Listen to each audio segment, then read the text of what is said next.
Hello les amis, je vous retrouve pour une nouvelle vidéo sur le football français et la Ligue 1 et je vais vous présenter le débrief en statistique du match Paris Saint-Germain contre Paris FC, un match qui avait lieu ce dimanche 4 janvier 2026 pour le compte de la 17e journée et c'est le PSG qui l'a emporté 2 buts à 1.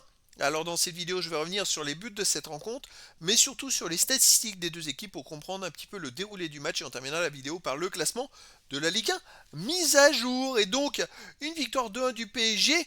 Ça a été un peu compliqué. Le PSG a ouvert le score juste avant la mi-temps, à la 45e minute par Doué. Et donc il menait 1-0 à la mi-temps, mais début de deuxième mi-temps, le Paris FC égalisé par Goebbels sur pénalty à la 51e. Et juste derrière, Dembélé a marqué 2 minutes après la 53e, à nouveau pour le PSG finalement, qui reprenait l'avantage de 1 et qui garde cet avantage jusqu'à la fin de la rencontre. Les statistiques. Alors écoutez, tout simplement, c'est du classique, 70,3% de possession de balle à 29,7% pour le PSG, 782 passes tentées à 327, 708 passes réussies à 257, 90,5% de passes réussies à 78,5%. Comme d'habitude, les Parisiens, le PSG, a eu une très grosse domination collective. 16 occasions à 2 pour le PSG. Et les XG, les buts attendus, seulement 1,32 à 1,01 pour le PSG qui a eu juste un peu plus que le Paris FC. Alors ça c'est étonnant. 20 tirs à 6 pour le PSG, mais 6 tirs cadrés à 3 pour le PSG, 4 tirs contrés à 0, 0 poteau des deux côtés. Effectivement, le PSG a beaucoup cadré, mais a beaucoup tiré, mais pas cadré du tout.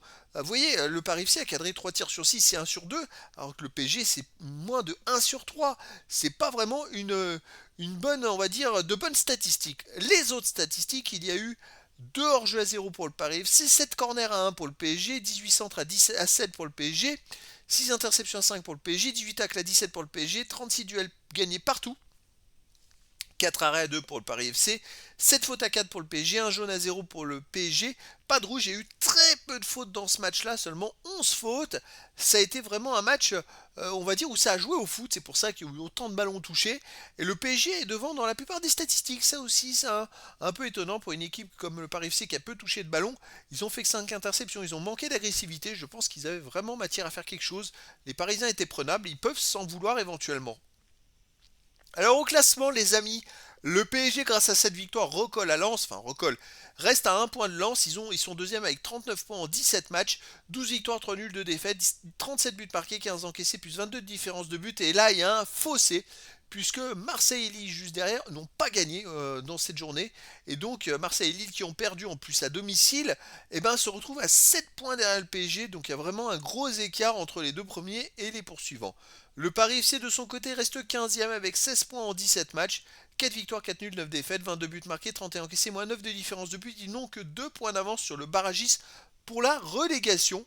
Donc voilà, c'est très serré en bas du classement. C'était donc le débrief en statistique du match PSG contre Paris FC, un match qui s'est terminé par la victoire du PSG 2 buts à 1. Voilà les amis, je vous dis à très bientôt pour une nouvelle vidéo.